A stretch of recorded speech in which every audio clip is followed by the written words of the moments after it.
Hello students, welcome back to our new lecture.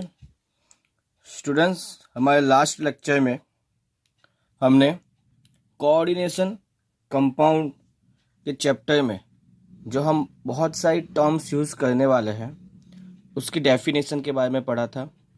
Students, आज हम coordination compound के nomenclature के बारे में पढ़ने वाले हैं. उससे पहले स्टूडेंट्स हम मोनोन्यूक्लियर कोऑर्डिनेशन एंटिटी जो हमारी होती है उसकी फॉर्मूला कैसे लिखी जाती है.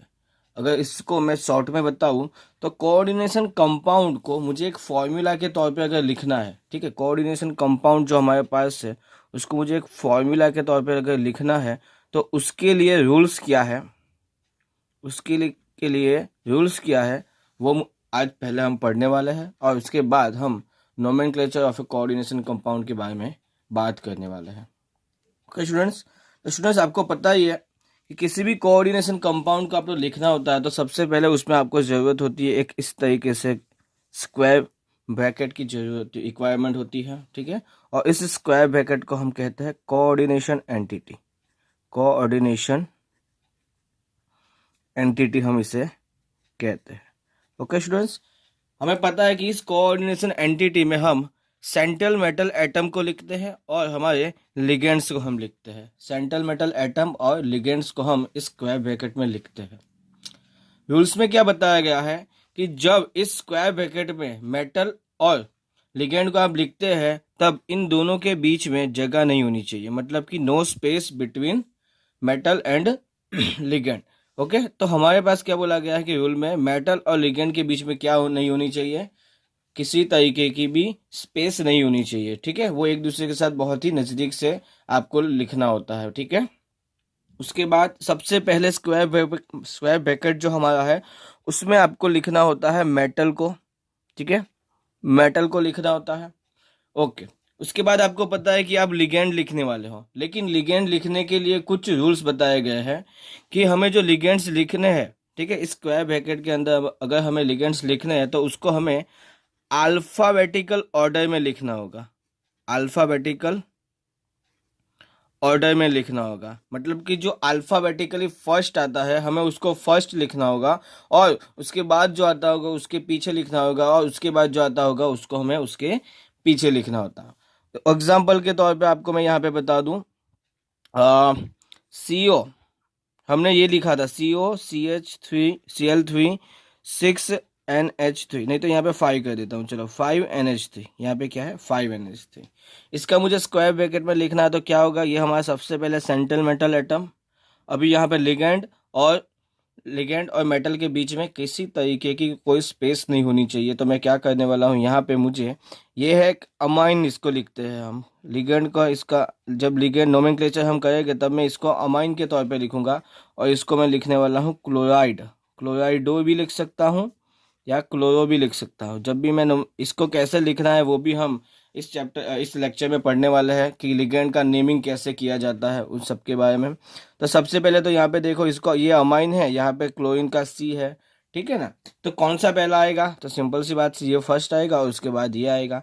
तो उसके बाद होगा क्या, क्योंकि ये जो अमाइन है, ये अमाइन जो होता है वो पॉली एटॉमिक होता है. क्या होता है, पॉली एटॉमिक. पॉली एटॉमिक का मतलब क्या होता है कि ऐसे लिगेंड्स कि जिसमें मोर देन क्या हो, मोर देन वन एटम हो, ऐसे लिगेंड्स को हम पॉली एटॉमिक लिगेंड्स कहते हैं. और पॉली एटॉमिक जो लिगेंड्स होते हैं उसको हमें इस तरीके से ब्रैकेट में लिखना होता है. इसी वजह से यहाँ पे मैंने एमोनिया को ब्रैकेट में लिखा हुआ है और क्योंकि वो 5 है तो उसके जितने भी नंबर ऑफ लिगेंड्स होते हैं उसको यहाँ पे सबस्क्रिप्ट में हमें लिखने होते हैं, ठीक है. ओके, उसके बाद हमें पता है कि यहाँ पे Cl जो होता है सिर्फ एक ही Cl स्क्वायर ब्रैकेट में आता है. तो यहाँ पे उसके पीछे, यहाँ पे पहले अमाइन लिख दिया, अब क्लोरीन लिखना होगा तो यहाँ पे मैंने लिख दिया है क्लोरीन. ओके स्टूडेंट्स, यहाँ पे मैंने क्या लिख दिया, क्लोरीन. अब इसके बाहर क्या लिखूंगा, Cl माइनस. कितना है, 2Cl माइनस. तो चार्ज भी बैलेंस होना चाहिए. क्या बोला है रूल्स में, हमें बताया गया है कि कैटायन एंड एनायन, कैटायन और एनायन का जो चार्ज होता है वो क्या होता है, तो बैलेंस होना चाहिए.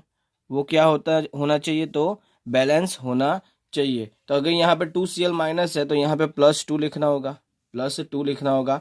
मतलब कि जब भी आपको कोऑर्डिनेशन एंटिटी, मतलब कोऑर्डिनेशन कंपाउंड में अगर आपको कोऑर्डिनेशन एंटिटी जो होती है उसके ऊपर आपको चार्ज लिखना है, ठीक है, उसके ऊपर अगर आपको चार्ज लिखना है तो आप चार्ज कहाँ पे लिख सकते हो, तो जो ये स्क्वायर ब्रैकेट होता है, इस स्क्वायर ब्रैकेट में राइट हैंड साइड के राइट हैंड साइड में यहाँ पे ऊपर की ओर आपको क्या लिखना होता है, चार्ज लिखना होता है। ये हमें रूल्स में बताया गया है।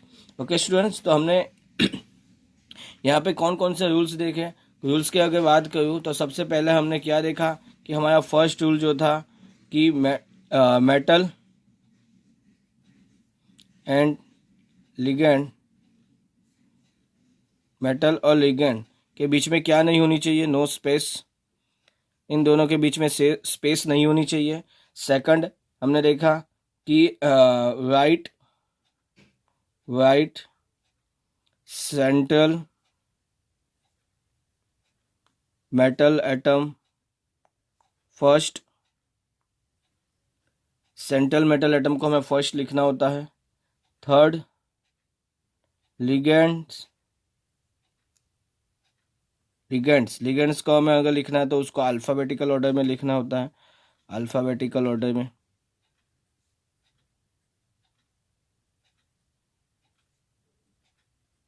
ठीक है, लिगेंड्स को हमें किस में लिखना होता है, अल्फ़ाबेटिकल ऑर्डर में लिखना होता है। ठीक है, यहाँ पे जो लिगेंड्स है उसकी जो प्लेसमेंट होती है, मतलब कि उसको पहले लिखना है या उसके बाद पीछे लिखना है, तो वो किस पे डिपेंड नहीं करता है, तो चार्ज पे डिपेंड नहीं करेगा। ठीक है, not depend on charge, not depend on charge. इसका मतलब क्या है, नॉट डिपेंड ऑन चार्ज का मतलब क्या होगा कि जो लिगेंड है अगर उसके पास पॉजिटिव चार्ज हो, नेगेटिव चार्ज हो, इसके ऊपर किसी तरीके का कोई भी चार्ज नहीं हो, ठीक है, कोई भी चार्ज नहीं हो या प्लस चार्ज हो, नेगेटिव चार्ज हो, तो उस हिसाब से ऐसा नहीं है कि प्लस चार्ज है तो पहले लिखना है, माइनस है तो बाद में लिखना है, ऐसा कुछ नहीं है।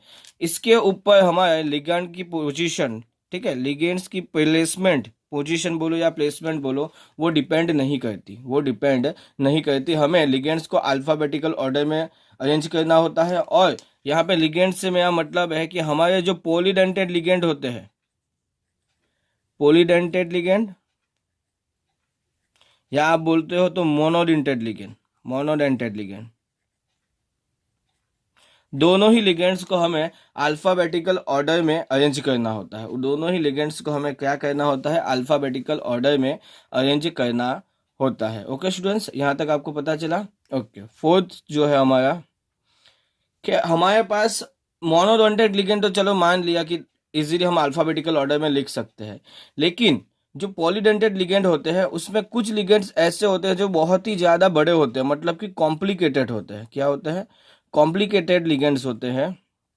ठीक है, ऐसे बहुत सारे पॉलीडेंटेड लिगेंड्स जो होते हैं वो क्या होते हैं, कॉम्प्लिकेटेड। कॉम्प्लिकेटेड से मेरा मतलब है कि बहुत बड़े हो, अगर मैं उसका नेम लिखने के लिए जाऊँ या उसकी फॉर्मूला भी लिखने के लिए जाऊँ, मतलब कि अगर मुझे लिखना है इथिलीन, इथिलीन सॉरी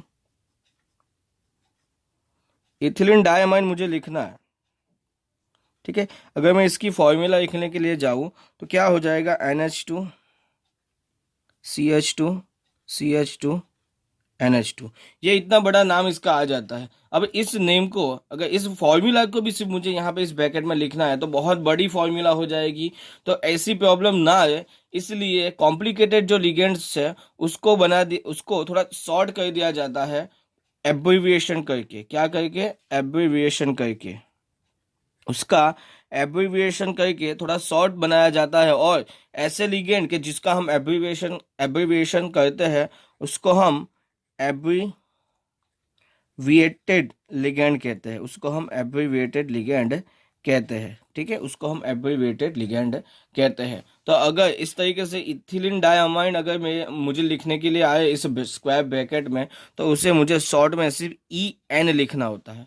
उसको मुझे क्या लिखना होता है, सिर्फ और सिर्फ EN से मुझे उसको रिप्रेजेंट करना होगा। और जब भी आप इसको EN से रिप्रेजेंट करते हो, मतलब कि जब भी आप एब्रिविएटेड लिगेंड लिखते हो, तो उसको आपको स्क्वायर ब्रैकेट में इस तरीके से, ये जो ब्रैकेट में यहाँ पे ड्रॉ किया हुआ है मैंने, यहाँ पे जो ये ब्रैकेट मैंने ड्रॉ किया है, उस ब्रैकेट में आपको इस इथिलीन डायमाइन मतलब कि एब्रिविएटेड लिगेंड को आपको लिखना होगा। तो यहाँ पे आपको क्या पता चला है कि जो पॉलीडेंटेड लिगेंड है, एक और रूल्स हमारा रूल नंबर 5, कि जो पॉलीडेंटेड लिगेंड होते हैं, पॉली एटॉमिक, सॉरी पॉलीडेंटेड नहीं, पॉली एटॉमिक लिगेंड जो होते हैं उसको भी हमें स्क्वायर ब्रैकेट में लिखना होता है। उसको भी हमें किस में लिखना होता है? स्क्वायर ब्रैकेट में हमें पॉलीडेंटेड लिगेंड्स को हमें क्या करना होता है? तो लिखना होता है। एक तो पॉलीडेंटेड का मतलब, पॉली एटॉमिक का मतलब कि हमारे पास जो एक से ज़्यादा एटम हो लिगेंड में, और जो हमारे इथिलीन डायमाइन जैसे कॉम्प्लिकेटेड लिगेंड या एब्रिविएटेड लिगेंड होते हैं उसको भी हम स्क्वायर ब्रैकेट में लिखने वाले हैं। यहाँ पे आप देख सकते हो कि Cl जो हमारा मोनोडेंटेड लिगेंड है उसको मैंने स्क्वायर ब्रैकेट में नहीं लिखा है। ठीक है, स्क्वायर ब्रैकेट में आपको सिर्फ पॉली एटॉमिक लिगेंड और एब्रिविएटेड लिगेंड को ही सिर्फ लिखना होता है। ठीक है स्टूडेंट्स, और आपको पता ही है कि कोऑर्डिनेशन एंटिटी जो होती है, क्या बोला मैंने? कोऑर्डिनेशन एंटिटी, कोऑर्डिनेशन एंटिटी मतलब कि हमारे पास जो ये मेटल और लिगेंड वाला पोर्शन जो था, उसको कोऑर्डिनेशन एंटिटी को हम इस तरीके से स्क्वायर ब्रैकेट में हम उसको लिखते हैं। इस तरीके से हम स्क्वायर ब्रैकेट में लिखते हैं, और स्क्वायर ब्रैकेट में लिखने के बाद जब उसको हम किसी भी कोऑर्डिनेशन कंपाउंड को काउंटर आयन के बगैर लिखते हैं तो जो चार्ज होता है उसको स्क्वायर ब्रैकेट के राइट हैंड साइड यहाँ पे लिखना होता है। चार्ज कहाँ पे लिखना होता है? तो right hand side, square bracket के राइट हैंड साइड हमें यहाँ पे लिखना होता है। ओके स्टूडेंट्स, तो अब मैं थोड़ी बहुत बात करूंगा ऐसे कौन से एब्रिविएटेड लिगेंड है, एब्रिविएटेड ऐसे कौन से लिगेंड्स है कि जिसको हमें इस शॉर्ट फॉर्म में, एब्रिविएटेड फॉर्म में हमें लिखना पड़ेगा। ठीक है, ऐसे कौन से लिगेंड्स है जिसको हम इस तरीके से शॉर्ट फॉर्म में लिख सकते हैं। ठीक है स्टूडेंट्स, तो थोड़ा जगह देख लेते हैं, जगह यहाँ पे जगह की कुछ प्रॉब्लम आएगी। ओके, तो यहाँ पे लिख के दिखा देता हूँ आपको। सबसे पहले तो जैसे मैंने बताया इथिलीन डायमाइन, कि क्या?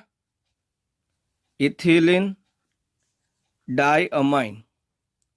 इथिलीन डायमाइन को अगर आपको शॉर्ट में लिखना है तो आप उसको EN से रिप्रेजेंट करने वाले हैं, उसको आप EN से रिप्रेजेंट करने वाले हैं। उसके बाद है पीरिडिन, उसके बाद होगी पीरिडिन जिसको मैं PY से रिप्रेजेंट करूंगा, जिसको मैं PY से रिप्रेजेंट करने वाला हूं। उसके बाद है एसिटाइल, एसिटाइल एसीटोनेट, एसिटाइल एसीटोनेट जिसको मैं ACAC से मैं रिप्रेजेंट करूंगा। उसके बाद है ऑक्सोलेट, ऑक्सोलेट जिसको मैं OX से रिप्रेजेंट करने वाला हूँ, OX से रिप्रेजेंट करने वाला हूँ। उसके बाद होगा यूरिया, यूरिया को मैं UR से रिप्रेजेंट करूंगा, UR से। उसके बाद डाई मिथाइल ग्लायोक्साइम जिसको मैं DMG से रिप्रेजेंट करूंगा, जिसको मैं DMG से रिप्रेजेंट करने वाला हूं। थायो यूरिया को मैं TU से रिप्रेजेंट करूंगा, थायो यूरिया को मैं TU से रिप्रेजेंट करने वाला हूं। उसके बाद होता है डाई मिथाइल सल्फोक्साइड जिसको हम DMSO कहते हैं, जिसको हम DMSO से रिप्रेजेंट करते हैं। उसके बाद हमारे पास है ग्लाइसिनेट आयन जिसको मैं GLY से रिप्रेजेंट करूंगा, जिसको मैं GLY से रिप्रेजेंट करने वाला हूं। ओके स्टूडेंट्स, उसके बाद हमारे पास और कुछ बाकी है।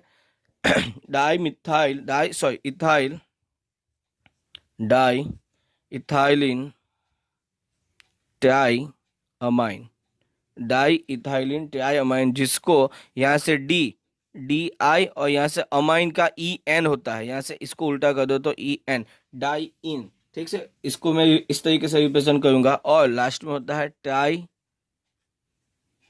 इथाइलिन टेट्राअमाइन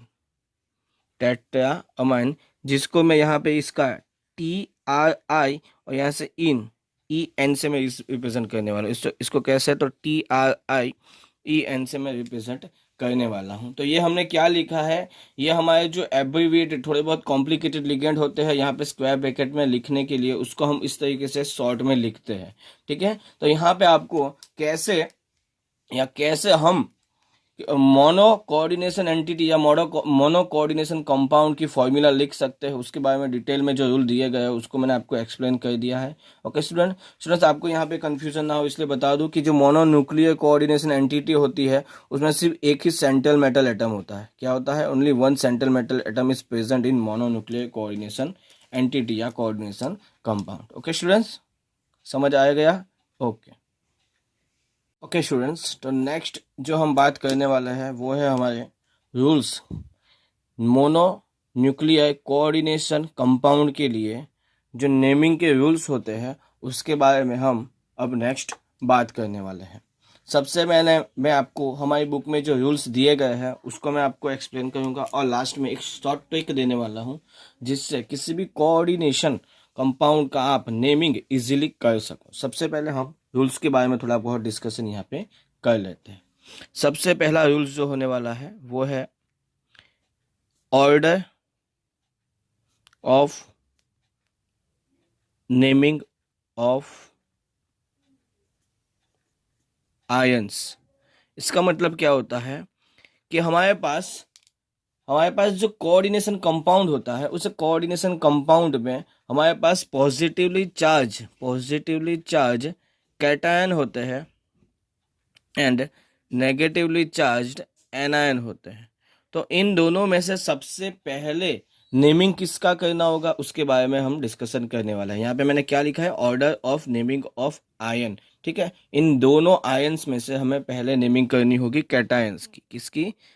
हमें कैटायंस की फर्स्ट नेमिंग करनी होगी। ओके स्टूडेंट्स, इसका मतलब क्या है कि मान लो आपके पास एक यहाँ पे कोऑर्डिनेशन कंपाउंड दिया हुआ है K2PtCl6। यहाँ पे इस तरीके का एक कोऑर्डिनेशन कंपाउंड आपको दिया हुआ है। तो यहाँ पे आपको क्या पता है कि जो ये K जो है वो प्लस होता है और यहाँ पे PtCl6 जो होगा, क्योंकि ये 2 चार्ज होगा यहाँ पे, ये तो यहाँ पे होगा माइनस। तो आपको ये क्या पता है कि यहाँ पे ये है कैटायन, ये है एनायन। तो जो कैटायन होगा उसका नेमिंग जो होगा वो क्या होने वाला है, फर्स्ट। उसका नेमिंग जो होगा वो क्या हो जाएगा, फर्स्ट उसका नेमिंग हो जाने वाला है। आपको ये चीज़ पता हो जानी चाहिए, रूल नंबर 1, कि हमें क्या करना है। तो कैटायन की नेमिंग जो है वो क्या करनी है, फर्स्ट करनी है। कैटायन नेमिंग फर्स्ट, कैटायन की जो नेमिंग होती है वो हमें करनी है फर्स्ट। ये हमें फर्स्ट जो रूल है वो हमें ये बताता है। ओके स्टूडेंट्स, उसके बाद नेक्स्ट अगर मैं बात करूँ रूल नंबर 2, रूल नंबर 2 में हम नेमिंग करने वाले हैं naming of coordination compound, coordination entity, compound है कोऑर्डिनेशन एंटिटी। मतलब कि यहाँ पे हमें पता है कि ये जो स्क्वायर ब्रैकेट होता है वो है हमारी कोऑर्डिनेशन एंटिटी। इस कोऑर्डिनेशन एंटिटी में सेंट्रल मेटल एटम और लिगेंड्स होते हैं। ठीक है, उसका नेमिंग कैसे करना है, तो सिंपल सी बात है, सबसे पहले आपको लिखना है नेम ऑफ लिगेंड। आपको लिखना है। सबसे पहले आपको क्या लिखना है यहाँ पे, नेम ऑफ लिगेंड। उसके बाद आपको लिखना है name of A central metal atom. उसके बाद name of A central metal atom आपको लिखना है। और उसके बाद आपको लिखना होगा oxidation number of central metal atom आपको लिखना होगा, और वो भी आपको स्क्वायर ब्रैकेट में लिखना होगा। और इस स्क्वायर ब्रैकेट के अंदर भी आपको रोमन नंबर में लिखना होगा। किस नंबर में? रोमन नंबर में आपको लिखना होगा। रोमन नंबर मतलब कि यहाँ पे कुछ इस तरीके से आपको यहाँ पे लिखना होगा। क्या बताया कि जो कोऑर्डिनेशन एंटिटी होती है उस कोऑर्डिनेशन एंटिटी का अगर आपको नेमिंग करनी है, ठीक है, एक बार आपने कैटायन की नेमिंग कर दी, बाद में आपको इस कोऑर्डिनेशन एंटिटी की नेमिंग करनी होगी। तो सबसे पहले आपको लिगेंड लिखना है, उसके बाद सेंट्रल मेटल एटम का नेमिंग करना होगा, और इस सेंट्रल मेटल एटम पे चार्ज कितना है वो लिखना होगा। चार्ज से मेरा मतलब कि यहाँ पे जो है वो नहीं लिखना, हमें इसका चार्ज ढूंढना होगा। कैसे ढूंढा जाता है वो आपको पता होता है, नहीं पता है तो मैं बता दूंगा आपको जब हम यहाँ पे नेमिंग करने वाले हैं तब मैं आपको बताऊंगा। तो यहाँ पे ऑक्सीडेशन नंबर जो होता है वो हमें लिखना होता है लास्ट में। ठीक है, इस तरीके से हमें किसी भी कोऑर्डिनेशन एंटिटी की क्या करनी है, तो नेमिंग करनी है। ओके स्टूडेंट्स, उसके बाद है रूल नंबर 3।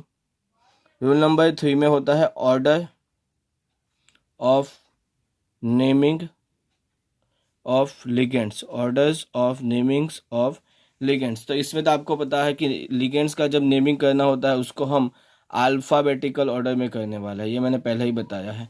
अल्फ़ाबेटिकल ऑर्डर में हम क्या करने वाले हैं, लिगेंड्स के नेमिंग करने वाले हैं, जिसमें मैंने बताया था कि जो प्रीफिक्स होते हैं हमारे पास, जो प्रीफिक्स होते हैं मतलब कि डाई, ट्राई, टेट्रा, ये सब जो प्रीफिक्स होते हैं उसको हम कंसीडर नहीं करने वाले। ये प्रीफिक्स जो होते हैं not consider, not consider when when deciding the alphabetical order, alphabetical order. जब हम अल्फ़ाबेटिकल ऑर्डर को डिसाइड करते हैं तब डाई, ट्राई, टेट्रा जैसे जो हमारे पास प्रीफिक्स होते हैं उसको हम कंसीडर नहीं करते। इसका मतलब क्या हो जाता है कि अगर मेरे पास मेरे पास मान लो किसी कोऑर्डिनेशन कंपाउंड में एमोनिया कितने हैं, 4 हो, अमोनिया मेरे पास 4 हो गए, तो इसको मैं क्या लिखने वाला हूँ, इसको मैं लिखने वाला हूँ टेट्रा अमाइन। इसको मैं टेट्रा अमाइन यहाँ पे उसको मैं लिखने वाला हूँ। तो जब मैं अल्फ़ाबेटिकल ऑर्डर डिसाइड करूँगा तब इस टी को, ये जो टी होता है उसको मैं कंसीडर नहीं करने वाला हूँ। यहाँ पे जो ये ए है उसको मैं कंसीडर करने वाला हूँ, यहाँ पे जो ए होता है उसको मैं कंसीडर करने वाला हूँ। तो रूल नंबर 4 क्या था कि order of naming of ligand, मतलब कि नेम के लिगेंड का नेमिंग कैसे करना होगा, तो अल्फ़ाबेटिकल ऑर्डर में हमें करना होगा, जिसमें डाई, ट्राई, टेट्रा जैसे हमारे क्या प्रीफिक्स को हमें कंसीडर नहीं करना होता है। जैसे प्रीफिक्स को हमें क्या नहीं करना होता, तो कंसीडर करना नहीं होता। ओके स्टूडेंट्स, तो नेक्स्ट रूल नंबर है 4, और बहुत ही मेरे ख्याल से बहुत ही इम्पोर्टेंट रूल नंबर है 4। हमें यहाँ पे करनी है naming of ligand, naming of ligand. ठीक है, मेरे ख्याल से बहुत ही ज़्यादा इंपॉर्टेंट हो जाती है। ज़्यादातर बच्चे जो मिस्टेक्स करते हैं वो यहीं पे करते हैं, नेमिंग ऑफ लिगेंड्स में। ठीक है, नेमिंग ऑफ लिगेंड्स में भी हमें सबसे पहले नेमिंग करनी है, naming of anionic ligand, anionic ligands, anionic ligands. Anionic ligand से मेरा क्या मतलब होगा, यहाँ पे negatively charge ligand, negatively charge ligand. Negatively charge ligand का आप जब नेमिंग करते हो तो आपको पता होना चाहिए जो एंड होगा वो एंड्स, उसको एंडिंग विथ ओ। इसका मतलब क्या हो जाएगा कि जो ओ है वो सफिक्स के तौर पे आपको ऐड करना होगा। हमारे जो भी एनायन का हमारा एनायनिक लिगेंड है उसका जो भी नेम होता है उसके पीछे मतलब कि सफिक्स में आपको ओ ऐड कर देना है। ठीक है, एग्जाम्पल अगर आपको मैं बता दूं, थोड़े बहुत एग्जाम्पल यहाँ पे मैं लिखने वाला हूँ जिससे कि आपको पता चले। फर्स्ट है CN। ठीक है, CN हमारा एक negatively charge ligand, anionic ligand होता है। तो अगर आपको इसके बारे में थोड़ा बहुत पता हो तो मैं आपको बता दूं कि यहाँ पे क्या होता है, साइनाइड इसको हम लिखते हैं, साइनाइड हमें इसको लिखना होता है। लेकिन जब हम इस लिगेंड के तौर पे उसकी नेमिंग करते हैं तो हम उसको क्या लिखने वाले हैं, यहाँ पे ओ ई निकाल के यहाँ पे आ जाएगा साइनाइडो, साइनाइडो हम लिखते हैं। उसी तरीके से हम NC लिखते हैं, इसको हम लिखते हैं आइसोसाइनाइड, आइसो साइनाइड लिखते हैं। और यहाँ पे जब लिगेंड की नेमिंग करेंगे तब क्या लिखना है, तो आइसो साइनाइडो, आइसो साइनाइडो। लास्ट में ओ आपको क्या कर देना है, ऐड कर देना है। आपको लास्ट में क्या कर देना है, ओ को ऐड कर देना है। उसके बाद OCN, OCN इसका अगर आपको नेमिंग करनी है आपको लिखना होगा साइनेट। इसको हम साइनेट लिखते हैं, इसको हम साइनेट लिखते हैं पर एज अ लिगेंड के तौर पे इसका नेमिंग करनी है हमें, तो साइनेटो हम लिखने वाले हैं, साइनेटो हम इसको लिखने वाले हैं। फोर्थ होता है NCO। ठीक है, तो इसको हमें पता होता है कि आइसोसाइनेट हम इसको लिखते हैं, क्या लिखते हैं, आइसोसाइनेट। और उसको एज अ लिगेंड के तौर पे मुझे नेमिंग करनी है तो मैं क्या लिखूंगा, आइसोसाइनेटो, आइसोसाइनेटो क्या लिखूंगा मैं यहाँ पे, आइसोसाइनेटो। फिफ्थ है हमारे पास यहाँ पे SCN, SCN। तो यहाँ पे हमें पता है कि S ओ के बदले अगर S आता है तो हम इसको थायोसाइनेट बोलेंगे। इसको अगर हम साइनेट बोला था और ओ के बदले S आ गया तो इसको हम थायोसाइनेट कहने वाले, इसको हम थायोसाइनेट, सॉरी थायोसाइनेट हम इसको कहने वाले हैं। और लिगेंड का नेमिंग होगा इसका थायोसाइनेटो।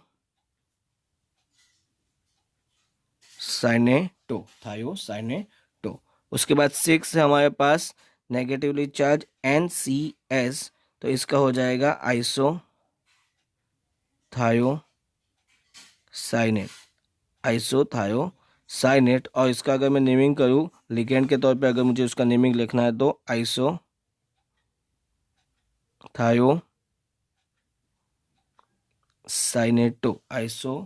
सॉरी आपको दिख नहीं है, ओके, आइसोथायोसाइनेटो। ठीक है। उसके बाद हमने हाइड्रोजन चैप्टर जब पढ़ा था तब मैंने बताया था कि H के ऊपर, हाइड्रोजन के ऊपर का नेगेटिव चार्ज होता है तो इसको हम लिखते हैं हाइड्राइड हम उसको लिखते हैं। और अगर लिगेंड के तौर पे उसका नेमिंग करना है तो हाइड्राइडो।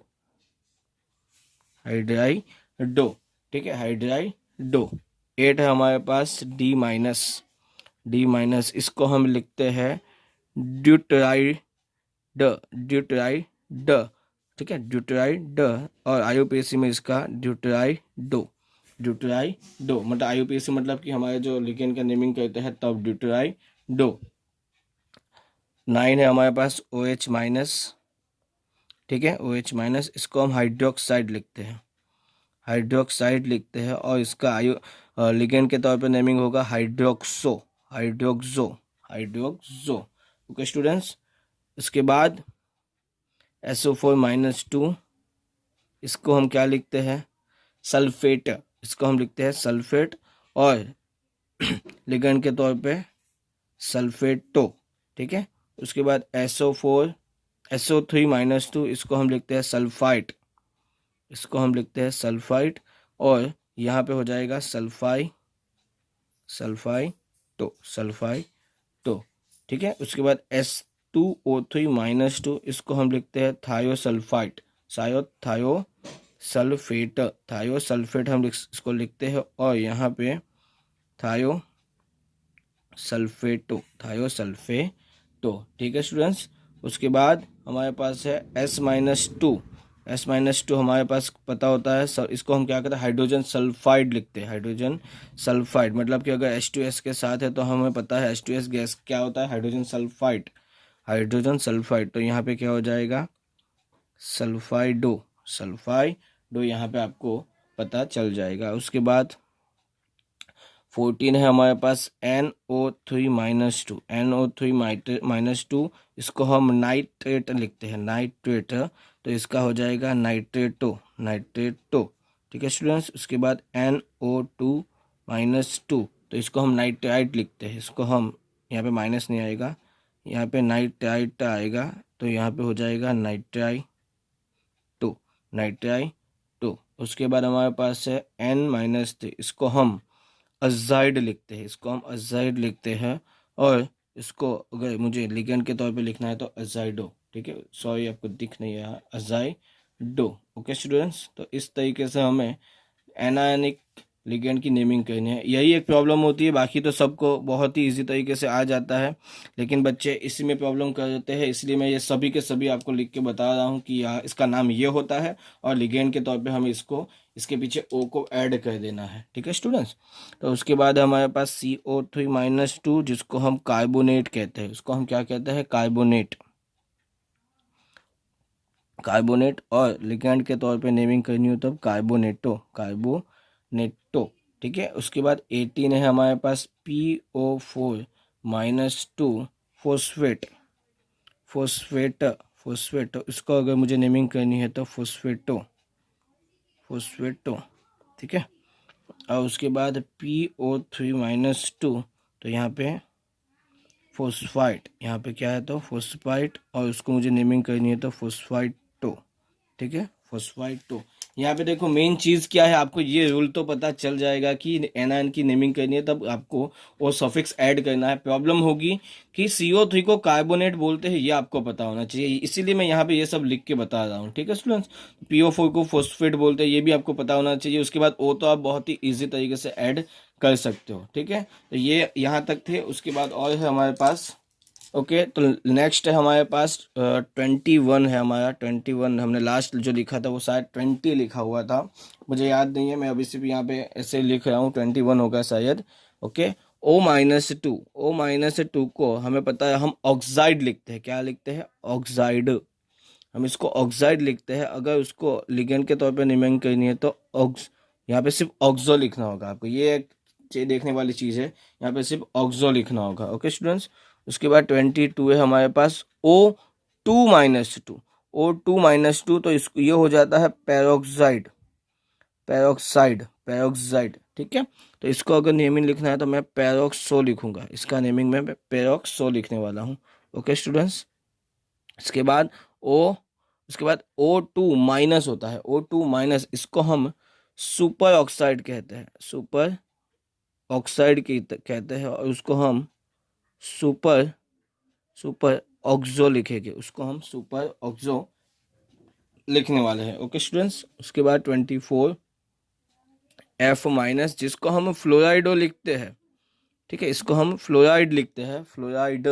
ठीक है, इसको हम फ्लोराइड लिखते हैं, लेकिन जब इसका नेमिंग करेंगे तब हम सिर्फ फ्लोरो लिखने वाले हैं, सिर्फ और सिर्फ फ्लोरो लिखने वाले हैं। ठीक है, यहाँ पे थोड़ा सिर्फ और सिर्फ हम क्या लिखने वाले हैं तो फ्लोरो। ठीक है, उसके बाद Cl-, इसको हम क्लोराइड लिखते हैं, तो यहाँ पे सिर्फ और सिर्फ हम क्लोरो लिखेंगे। 26 हमारे पास आयोडीन है। ठीक है, हम इसको आयोडो लिखते हैं, आयोडाइड लिखते हैं, तो इसको हम आयोडो लिखने वाले हैं। ठीक है, कब? कि जब लिगेंड के तौर पे हो तब। और उसके बाद 27 हमारे पास से लास्ट होगा ये हमारा Br-, इसको हम ब्रोमीन लिखते हैं, लेकिन हम इसको लिगेंड के तौर पे लिखेंगे तब सिर्फ और सिर्फ ब्रोमो लिखने वाले हैं। ठीक है, सिर्फ और सिर्फ हम उसको क्या लिखने वाले हैं? सिर्फ और सिर्फ हम उसको ब्रोमो लिखने वाले हैं। तो यहाँ पे ये एनायनिक लिगेंड की नेमिंग कैसे करते हैं वो आपको पता चल गया है। उसके बाद नेक्स्ट जो मैं बात करने वाला हूँ वो है naming of A cationic ligand.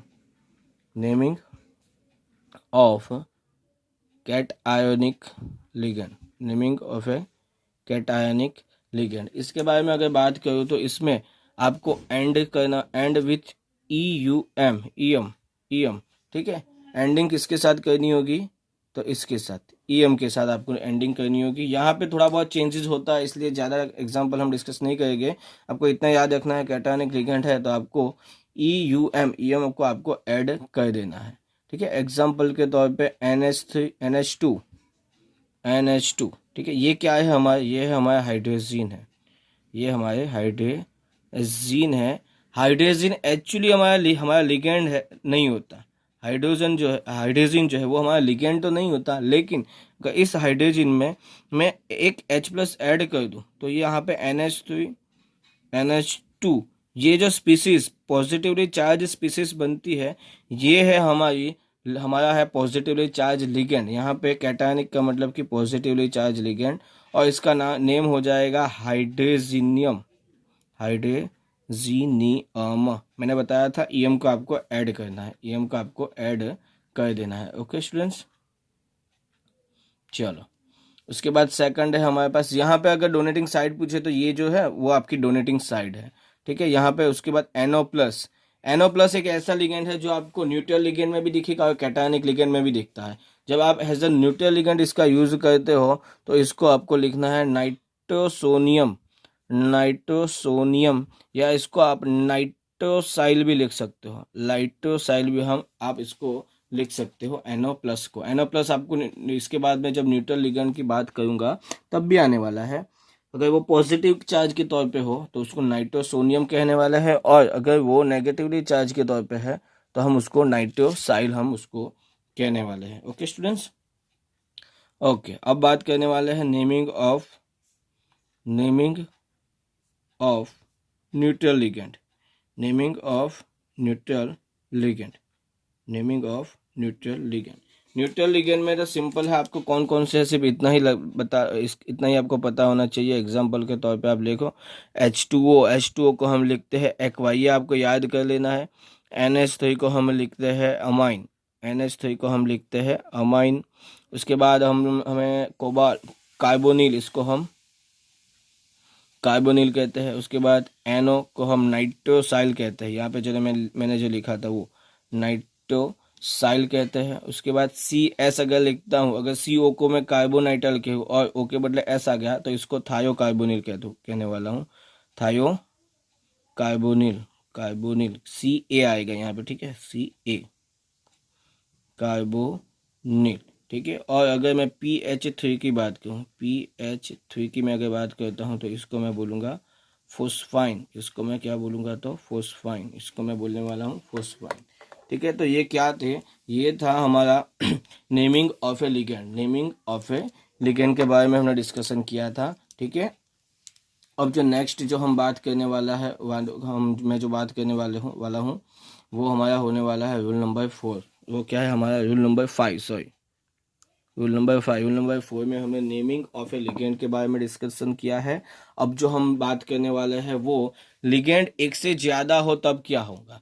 मैंने पहले ही बताया था, अगर आपके पास लिगेंड एक से ज़्यादा हो तो आप उसको प्रीफिक्स के तौर पे यूज़ करने वाले हैं। प्रीफिक्स के तौर पे आप डाई, ट्राई, टेट्रा का आप क्या करने वाले हैं, यूज़ करने वाले हैं। और ये जो प्रीफिक्स है वो क्या इंडिकेट करते हैं हमारे, ये प्रीफिक्स हमारे इंडिकेट करते हैं नंबर ऑफ ए लिगेंड्स।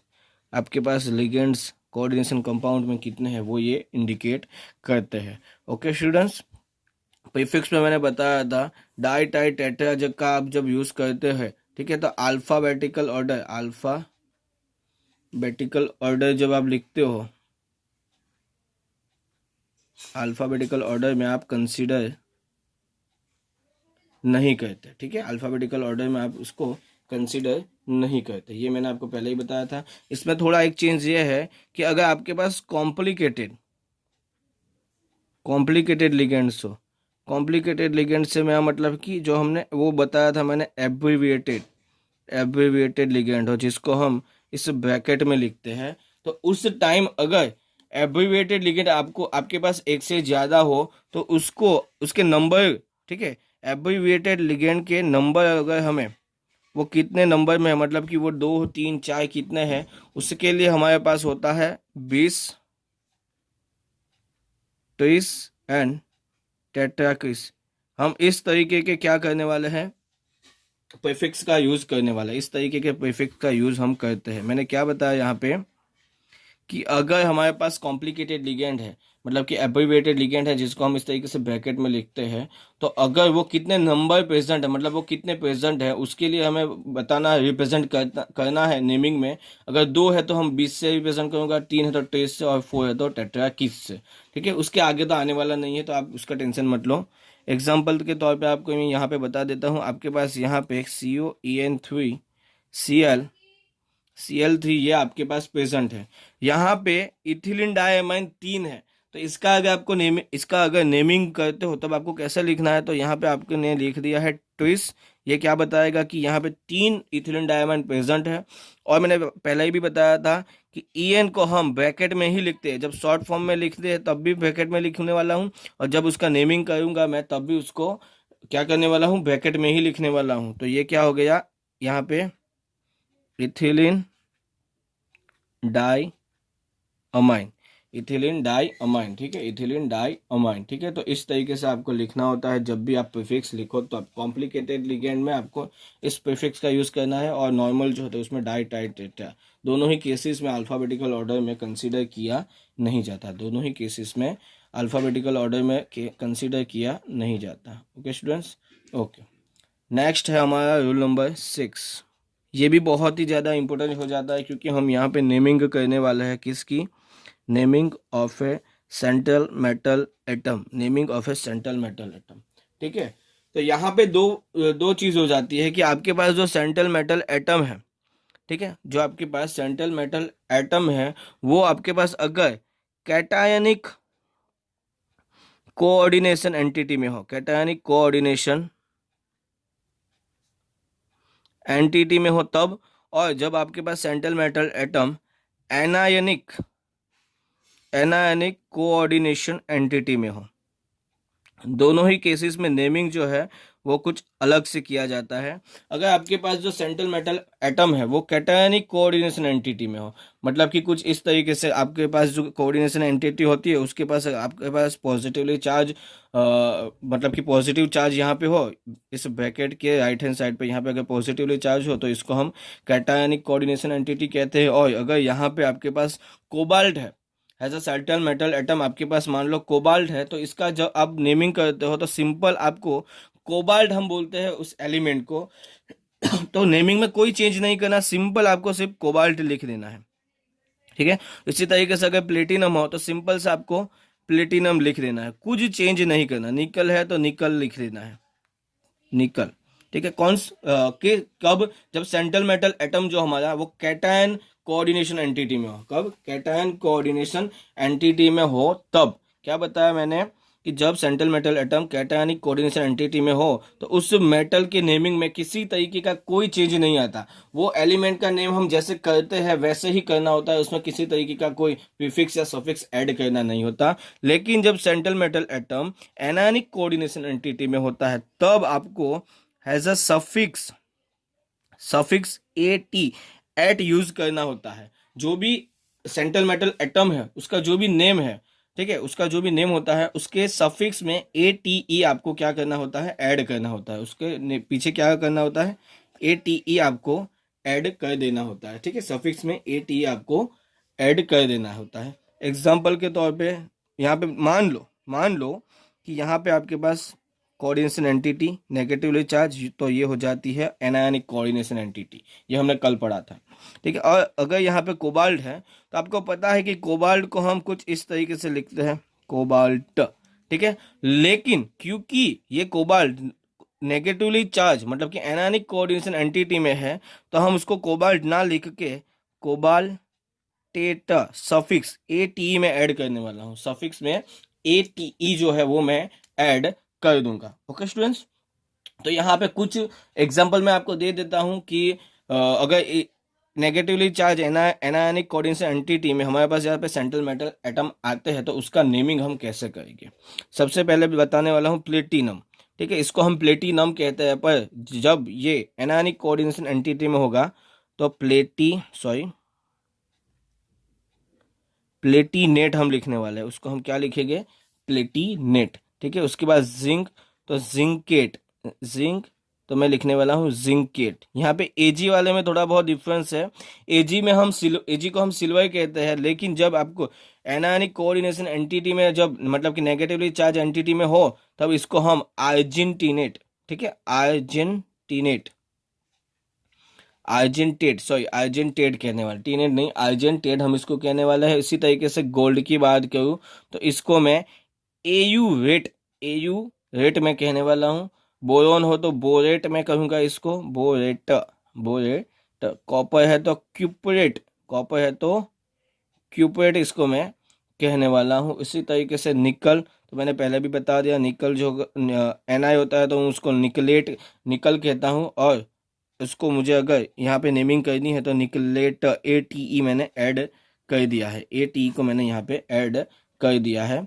वैसे ही लेड Pb होता है तो इसको मैं प्लम्बेड कहने वाला हूँ। ये भी थोड़ा डिफरेंट है तो इसको याद कर लो, Pb हो तो प्लम्बेड करूँगा। और Fe के लिए, आयन के लिए आपको लेटिन वर्ड फेरेट का यूज करना होता है, लेटिन वर्ड फेरेट का आपको यूज करना होता है। तो यहाँ पे ये भी एक मेन पॉइंट था कि naming of central metal atom करते हो और सेंट्रल मेटल एटम को कैटायनिक कोऑर्डिनेशन एंटिटी में हो, मतलब कि पॉजिटिवली चार्ज में हो तो जो नेम उसका एलिमेंट का होता है वही लिखना आता है। लेकिन अगर एनायनिक में है तो सफिक्स ATE का आपको यूज करना है, सफिक्स में ATE आपको यूज करना है। ओके स्टूडेंट्स, ओके, तो नेक्स्ट हम बात करने वाले हैं रूल नंबर 7, लास्ट है हमारा rule number 7।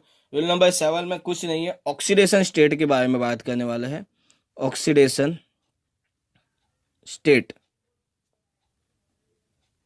Of central metal atom. तो मैंने तो पहले ही बताया था कि जो भी सेंट्रल मेटल एटम का नेम होता है वो हमें यहाँ पे लिखना होता है। उसके बाजू में इस बॉक्स में यहाँ पे रोमन नंबर में हमें क्या करना होता है, ऑक्सीडेशन स्टेट को रिप्रेजेंट करना होता है। रोमन नंबर मतलब 1 2, इस तरीके से हमको रिप्रेजेंट करना होता है। एग्जाम्पल के तौर पे अगर बता दूं K3FeCN6, अगर मैं इसका नेमिंग करता हूं तो हमें पता है कि यहाँ पे K जो है वो प्लस है और ये हमारा नेगेटिव है।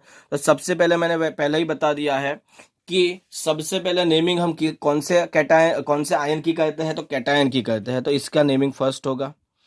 अब यहाँ पे प्रॉब्लम, ये हमारा कैटायन है, यहाँ पे हमारे बच्चों को प्रॉब्लम क्या होती है कि सर इसका नेमिंग हम करेंगे लेकिन यहाँ पे जो ये 3 है हमारे पास क्या है कि 3K+ है।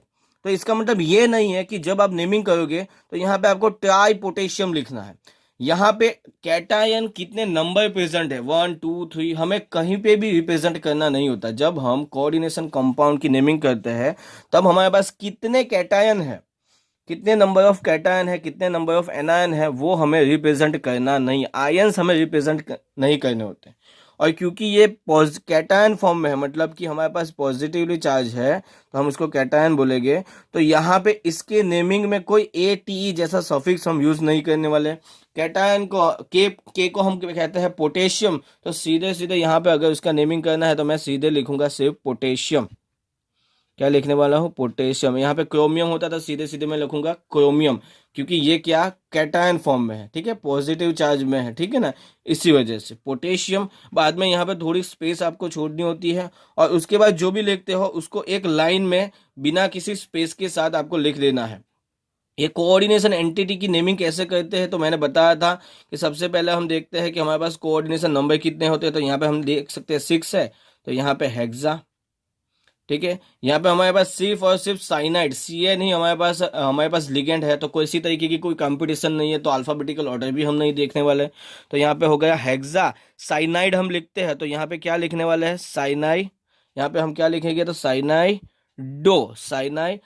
और Fe को मैंने बताया था लेटिन वर्ड फेरेट लिखते हैं, लेटिन वर्ड में हम उसको फेरेट लिखते हैं। और उसके बाद यहाँ पे क्या, सेंट्रल मेटल एटम का नेमिंग, ठीक है, ये लिख दिया। उसके बाद इस ब्रैकेट में यहाँ पे Fe कौन सी ऑक्सीडेशन स्टेट में है वो हमें लिखना है। तो हमें ये पता है कि ये जो K+ है, तो यहाँ पे ये 3K+ हो गया, तो यहाँ पे -3 आ गया।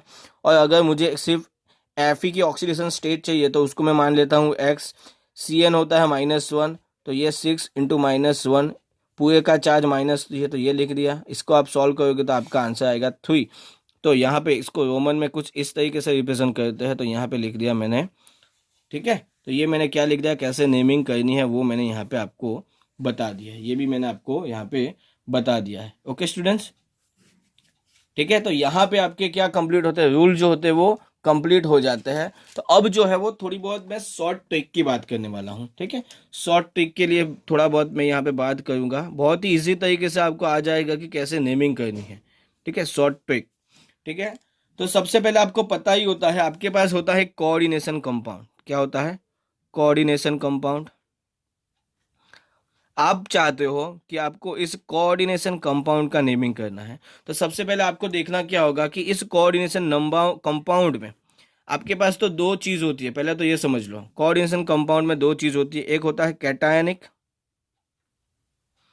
या एनायनिक, या सॉरी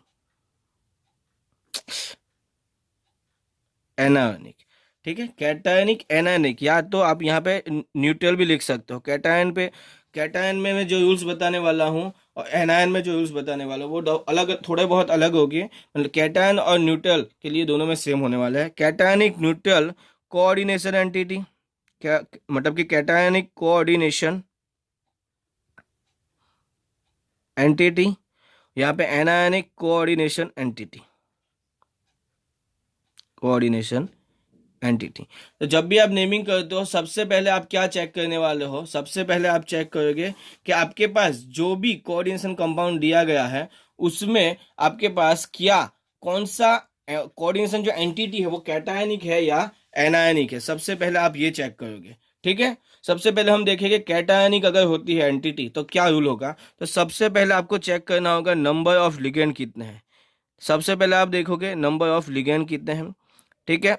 नंबर ऑफ लिगेंड आपने देख लिए, उसके बाद आप क्या देखने वाले हो, क्या करने वाले हो, तो नेम ऑफ लिगेंड, लिगेंड का नेमिंग करने वाले हो, ठीक है। उसके बाद आप लिगेंड का नेमिंग करने वाले हो। उसके बाद आप थर्ड क्या करने वाले हो, थर्ड आप करने वाले हो कि अगर एक से ज्यादा लिगेंड हो, मोर देन वन लिगेंड हो, ठीक है, अगर आपके पास मोर देन वन लिगेंड हो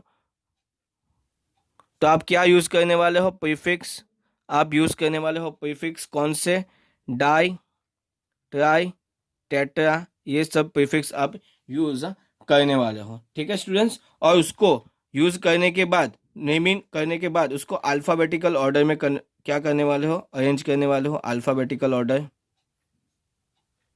ठीक है, उसको अल्फाबेटिकल ऑर्डर में भी रखने वाले हो इसको, लिगेंड्स को, ठीक है। उसके बाद 4, name of central metal atom, name of A central metal atom. उसके बाद 5 क्या करने वाले हो, oxidation number of central metal atom आप करने वाले हो, उसको आप ब्रैकेट में लिखोगे और यहाँ पे उसको रोमन में लिखने वाले हो, उसको आप रोमन नंबर में लिखने वाले हो। और लास्ट होता है name of NIN, name of NIN, last में क्या होता है आपके पास, नेम ऑफ एनआईएन, ठीक है, नेम ऑफ एनआईएन, ठीक है। ये आपके पास इतना आपको पता होना चाहिए, आप बहुत ही इजी तरीके से किसी भी ऐसे कोई भी कोऑर्डिनेशन कंपाउंड का नेमिंग कर सकते हो जिसमें कैटायनिक कोऑर्डिनेशन एंटिटी होती है, ठीक है। तो इसको हम थोड़ा बहुत समझ लेते हैं वापस से, कि एग्जाम्पल के तौर पे हम इसको समझते हैं कि आपके पास क्रोमियम NH3, यहाँ पे उसके बाद H2O3, ठीक है, और ये ब्रैकेट मैंने यहाँ पे लिख दिया, और Cl3 है। मैंने क्या बताया, सबसे पहले आप नंबर ऑफ लिगेंड्स देखोगे, ठीक है। तो यहाँ पे हम देख सकते हैं NH3 लिगेंड है और H2O लिगेंड है, ये कितने नंबर, ये 3 है, ये भी 3 है। उसके बाद क्या लिखने वाले हो, नेम ऑफ लिगेंड। तो जो लिगेंड जो होते हैं, ठीक है, यहाँ पे मैंने क्या लिखा है कि सबसे पहले आपको क्या लिखना है, नंबर, ठीक है, यहाँ पे मैंने लिख रहा हूँ नंबर ऑफ लिगेंड आपको लिखना है यहाँ पे, ये चलो ये हो गया, नंबर ऑफ लिगेंड हो गया, ठीक है। कितने हैं, 3 है, चलो ठीक है। उसके बाद आपको नेम ऑफ लिगेंड, तो नेम ऑफ लिगेंड आपको पता है, यहाँ पे NH3 के केस में अमाइन होता है, NH3 के केस में अमाइन होता है, और H2 के केस में हमारे पास होता है एक्वा होता है, H2 के केस में हमें क्या होता है, एक्वा। तो सेकंड थिंग क्या होगा, नेम ऑफ लिगेंड, तो यहाँ पे चलो लिखते हैं नेम ऑफ लिगेंड आपको लिखने होते हैं, नेम ऑफ लिगेंड लिखने होते हैं, चलो लिख दिया, नेम ऑफ लिगेंड भी हम लिखेंगे यहाँ पे।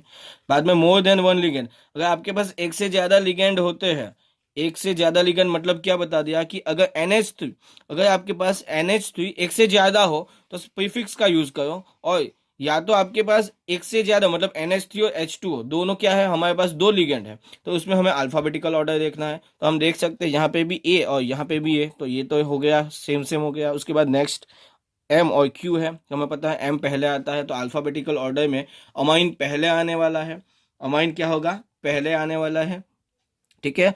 और यहाँ पे 3 मतलब ट्राई का यूज होने वाला है, मैं क्या लिखने वाला हूँ, ट्राई। तो यहाँ पे name of ligand, number of ligand और नेम ऑफ लिगेंड, तो पहले क्या मैं लिखूंगा, यहाँ पे अमाइन पहले आएगा, तो मैंने यहाँ पे इसका नेमिंग क्या करने वाला हूँ, ट्राई अमाइन,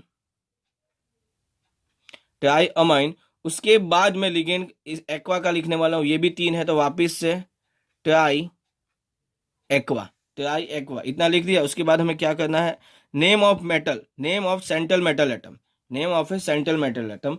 अभी आपको यहाँ पे मैंने रूल में बताया था कि अगर central metal atom cation coordination entity में होता है तो वो उसका एलिमेंट का जो नेम होता है वही हमें क्या करना है, हमारे कोऑर्डिनेशन कंपाउंड के नेमिंग में लिखना है। हमारे पास यहाँ पे सेंट्रल मेटल एटम क्रोमियम है, और उसको हम सिर्फ क्रोमियम के तौर पे ही हम उसमें लिखने वाले हैं, ठीक है। हमारा जो नेमिंग है उसमें सिर्फ और सिर्फ क्रोमियम के तौर पे ही हम इसको लिखने वाले हैं, इसमें किसी तरीके का सफिक्स ऐड करने वाले नहीं है। तो यहाँ पे हो जाएगा क्रोमियम, क्रोमियम आ गया। क्रोमियम के बाद हमें ऑक्सीडेशन नंबर इस ब्रैकेट में लिखने हैं, और इस ब्रैकेट में रोमन नंबर हमें लिखना होगा। रोमन नंबर मतलब कि इसका अगर मैं ऑक्सीडेशन नंबर निकालने जाऊँ तो यहाँ पे Cl3 है, मतलब कि ये इसका माइनस चार्ज कितना होता है, -1 चार्ज होता है, ये 3 है तो 3Cl माइनस हो गए, तो यहाँ पे +3 होगा, यहाँ पे +3 होगा। और ये तो न्यूट्रल लिगेंड है तो 0 तो यहाँ पे कोऑर्डिनेशन एंटिटी के बाहर जो यहाँ पे चार्ज होता है वही क्रोमियम का चार्ज हो गया। तो यहाँ पे चार्ज कितना है क्रोमियम का, ऑक्सीडेशन नंबर कितना है, तो यहाँ पे होता है 3, जिसको रोमन में मैं इस तरीके से लिखता हूँ, तो इसको मैंने यहाँ पे लिख दिया, इसको मैंने कुछ इस तरीके से यहाँ पे लिख दिया। और उसके बाद मैंने बोला था name of anion, name of anion हमारे पास Cl है, तो यहाँ पे लिखने वाले हैं क्लोराइड, यहाँ पे एक गलती नहीं करनी कि सर आपने बोला था क्लोराइड को आप क्लोरो लिखोगे, ये गलती नहीं करनी। मैंने कब बोला था, जब क्लोरीन लिगेंड के तौर पे होता है तब क्लोराइड क्लोराइड को आप क्लोराइडो लिखोगे। यहाँ पे लिगेंड के तौर पे नहीं है, देखो ब्रैकेट के बाहर है, ये लिगेंड के तौर पे नहीं है, तो हम यहाँ पे क्या लिखेंगे, क्लोराइड। क्लोराइड। तो ये आपका क्या हो जाता है, नेम हो जाता है किसका, इस कोऑर्डिनेशन कंपाउंड का। सिंपल था, सिर्फ ये रूल फॉर ये सीक्वेंस फॉलो करते जाओ तो आपको नेमिंग आ जाएगी बहुत ही इजी तरीके से। इसी तरीके से अब यहाँ पे देखते हैं, हमारे पास जब कोऑर्डिनेशन कंपाउंड हो जिसमें एनायनिक एंटिटी हो, इसमें सिर्फ डिफरेंस इतना है कि क्योंकि ये एनायनिक एंटिटी थी तो उससे पहले हमारे पास कैटायन का नेमिंग करना होता है, वो मुझे पता है। तो मैं यहाँ पे क्या लिखने वाला हूँ, पहले हमें करना होता है नेम ऑफ कैटायन, हम करेंगे नेम ऑफ कैटायन करेंगे, और उसके बाद हमारा नंबर वापस से स्टार्ट हो गया, नंबर ऑफ लिगेंड देखो, थर्ड नेम ऑफ लिगेंड्स देखो, आप नेम ऑफ लिगेंड्स देखो, बाद में अगर मोर देन वन लिगेंड हो तो आप उसमें प्रीफिक्स ऐड करो और उसको लिगेंड को अल्फ़ाबेटिकल ऑर्डर में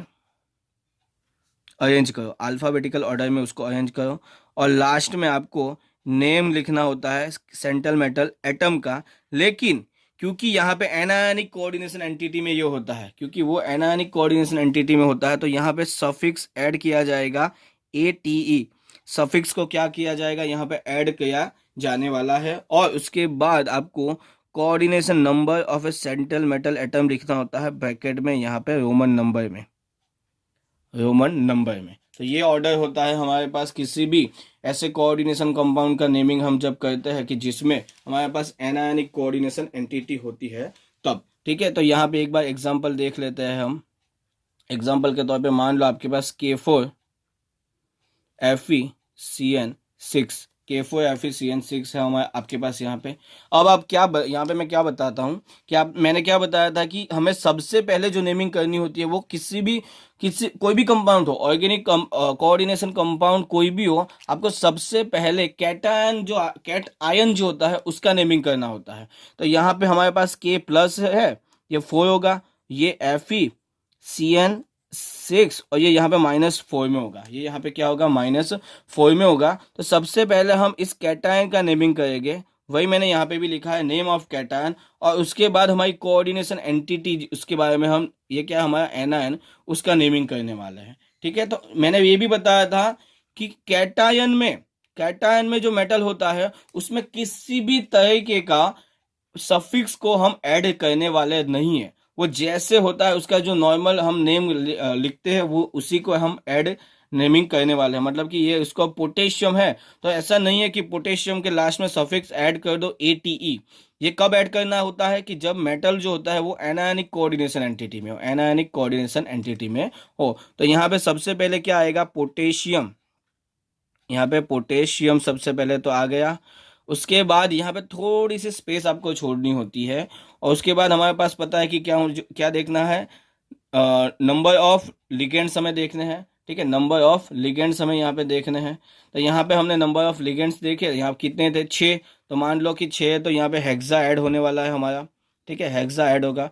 उसके बाद बोला है कि नेम ऑफ लिगेंड करो, CN है तो साइनाइड होगा, तो यहाँ पे साइनाइडो, पहले ही बताया था मैंने ये, तो साइनाइडो। उसके बाद एक से ज़्यादा हो तो प्रीफिक्स और अल्फ़ाबेटिकल ऑर्डर में रखो, पर यहाँ पे तो सिर्फ एक ही है। सीधे आ गए name of central metal atom Fe, क्योंकि Fe हमारा यहाँ पे, Fe जो हमारा है यहाँ पे किस में है, एनायनिक कोऑर्डिनेशन एंटिटी में है। तो मैंने बताया था कि जब Fe हमारा एनायनिक कोऑर्डिनेशन एंटिटी में होगा तब लेटिन वर्ड मैं फेरेट, Fe के लिए फेरेट का यूज करने वाला हूँ, ये मैंने बताया था। तो यहाँ पे मैंने लिख दिया है फेरेट।